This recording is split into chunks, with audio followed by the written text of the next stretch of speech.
I'm not joking when I say this. ESPN announced that the Indiana Fever had lost this game. ESPN, this is their actual YouTube, this is a screenshot from myself, posted, full reaction, Lynx dominate Fever to win the Commissioner's Cup. You know it's a humiliation when even ESPN gets caught slipping. Before the final buzzer had even sounded, ESPN posted that the Minnesota Lynx won the Commissioner's Cup.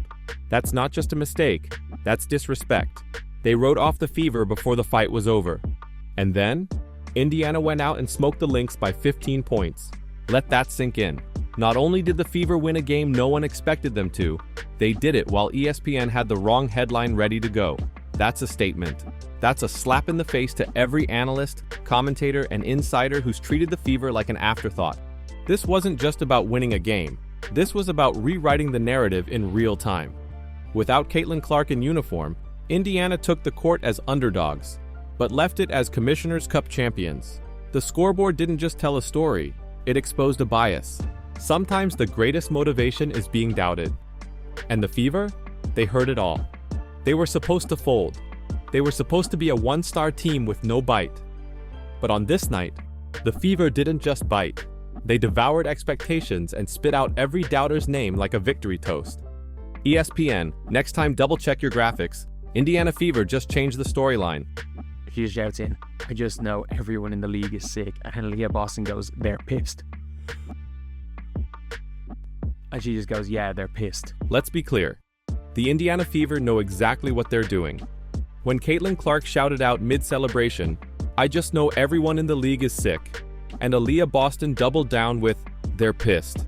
They weren't just hyped. They were sending a message. This wasn't a subtle win. It was a public humiliation for the rest of the league. Every team that shaded the Fever, every veteran who downplayed Clark's impact, every analyst who acted like Indiana was a two-woman sideshow. They all had to eat those words. This quote is going to live in WNBA infamy. It's a mic drop moment.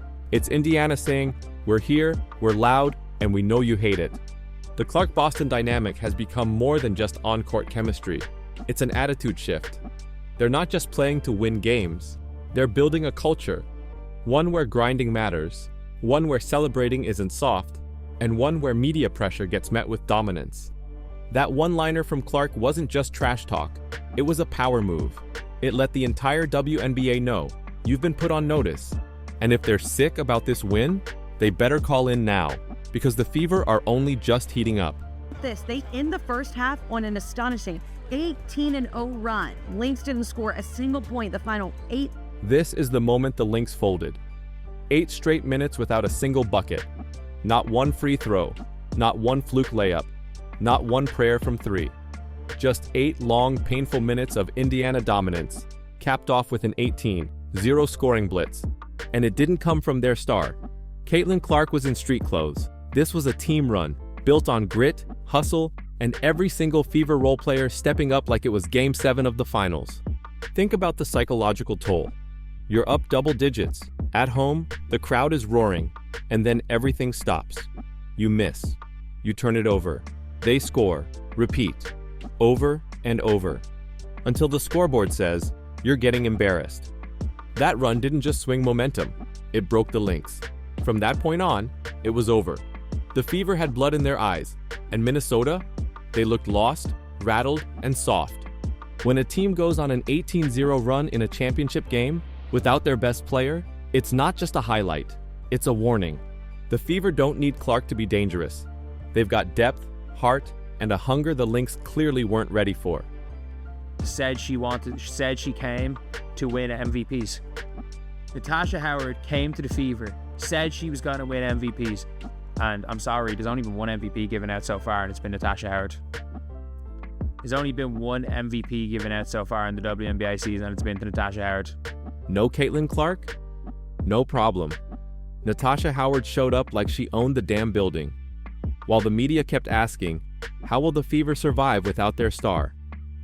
Howard went out and gave them an answer that should echo across the league. Give me the stage and I'll take the spotlight. With 16 points, clutch rebounds, and stifling defense on Napheesa Collier, Howard didn't just fill a gap. She snatched the MVP trophy in front of thousands and dared the WNBA to overlook her again. She made Faye look ordinary, That's not easy. Collier is one of the toughest matchups in the league, and Howard locked her down, contested everything, and reminded the Lynx what it feels like to get bullied in your own house. There's a reason this matters.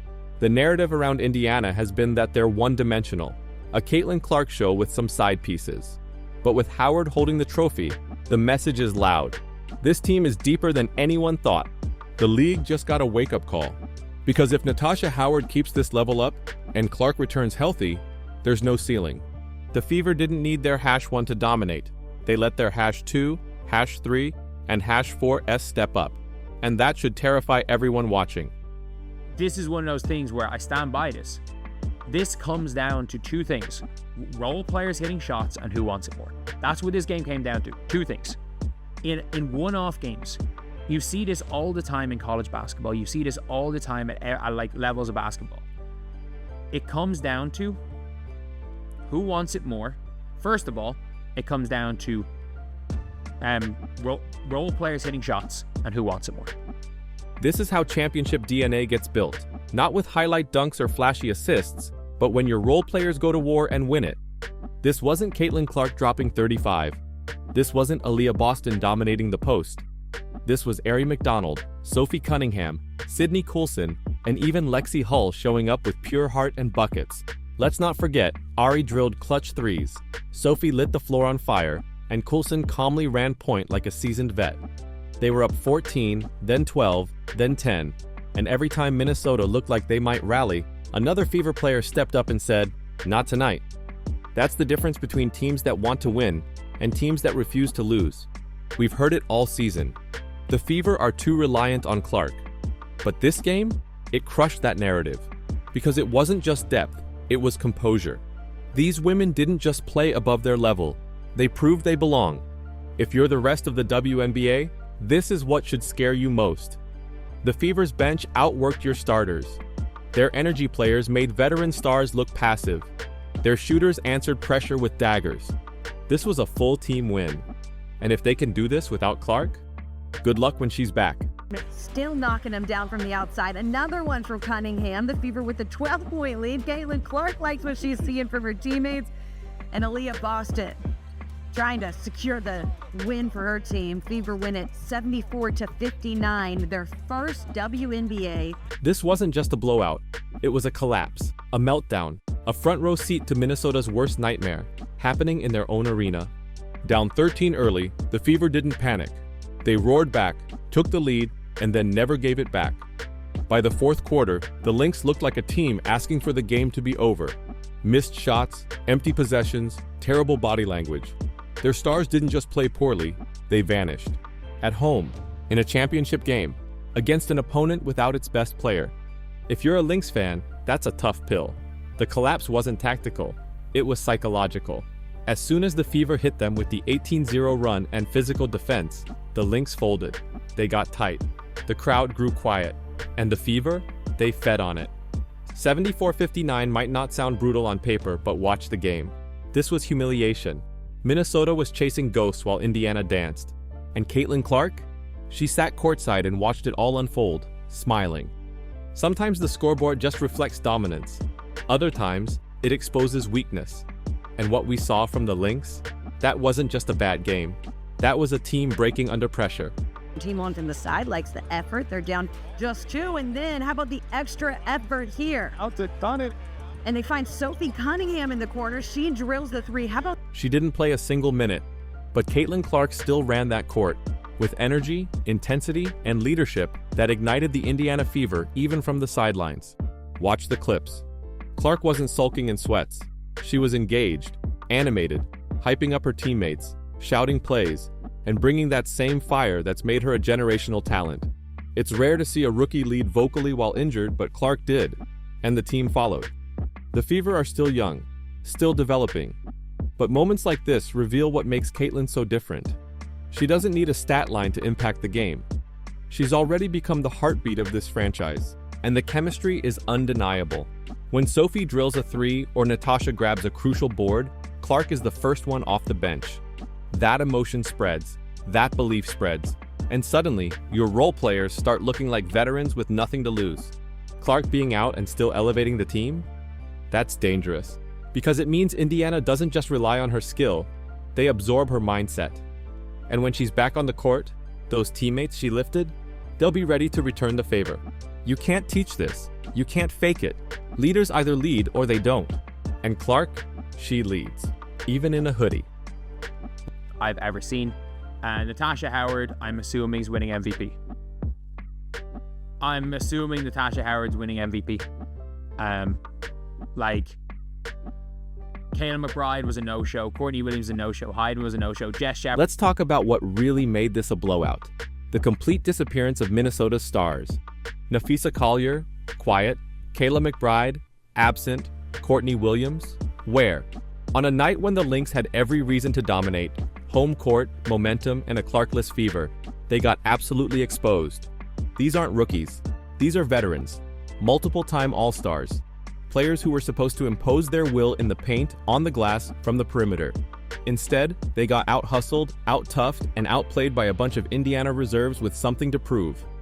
And that's what makes this win so satisfying for the Fever. It wasn't just about them rising. It was about the Lynx shrinking. In the biggest game of the midseason, they played tight. They let the pressure get to them. They looked disjointed, rattled, and reactive. Meanwhile, Indiana was grinding, fighting for every loose ball, bodying up defensively, stepping into threes with confidence. They didn't just win. They took the Lynx's soul and smiled while doing it. When your superstars go 2 for 11 or vanish from the stat sheet entirely, it's not a bad night. It's a meltdown. And Indiana? They were the ones holding the matches. This was the Fever's Super Bowl. I'm going to talk about this tomorrow. Because, by the way, this was a terrible game of basketball all around. The Fever were terrible. The Lynx were terrible.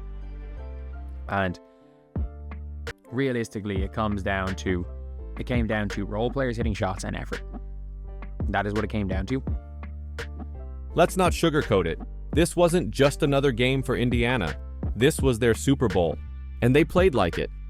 From the opening whistle to the final champagne shower, the Fever treated this Commissioner's Cup final like their lives depended on it. And that's exactly why they embarrassed Minnesota from top to bottom. This team has been disrespected all season. They've been called overrated, too young, too Clark reliant. So when they got the opportunity to prove people wrong, they went all in, diving for loose balls, screaming on made buckets, celebrating like champions because, for once, they were. A lot of teams treat the cup as a paycheck. The Lynx even admitted they just wanted the bag. But Indiana wanted everything. The win, the moment, the validation. And that's the difference. That's why the Fever hoisted the trophy while the Lynx watched in silence. Sometimes it's not about talent or tactics. Sometimes it's about who's willing to leave it all out there. And on this night, the Fever were willing. They didn't just outplay Minnesota, they outwanted them. And in a sport where hunger wins championships, Indiana's appetite is growing fast. This wasn't a win. This was a warning shot. The Indiana Fever didn't just beat the Minnesota Lynx. They humiliated them, in their own building, on national TV, without their superstar, and with the entire league watching. Let's talk about what this really was. The Commissioner's Cup final? Sure. A midseason showcase? Maybe. But for Indiana, this was more than a trophy. It was about respect. And they just earned it, the hard way. Caitlin Clark, the most talked about rookie in sports, sat on the bench, injured but electric. Her voice was louder than most players on the floor. She celebrated like a champion. She led without lacing up, and her teammates answered the call with heart, hustle, and heat. Meanwhile, the Lynx, full of veterans, all-stars, seasoned names, completely crumbled. No chemistry, no urgency, no fight. Their stars disappeared. Their fans were silenced. And their effort, embarrassing. When the moment got big, Minnesota got small. And that's what makes this blowout so brutal. The Fever didn't rely on hype. They relied on grit. Ari McDonald torched the perimeter. Sophie Cunningham hit dagger after dagger. Natasha Howard didn't just win MVP. She made it look like personal revenge. Let's be real. This game wasn't about systems or schemes. It was about who wanted it more. And while Minnesota treated it like a payday, Indiana treated it like destiny. So here's the truth the league doesn't want to admit. The Indiana Fever are real. They're deep, they're physical, they're pissed off, and they've got receipts. Drop your thoughts in the comments. Was this the Fever's arrival, or just the beginning of the takeover? We'll be here for it. And something tells me the league won't be ready.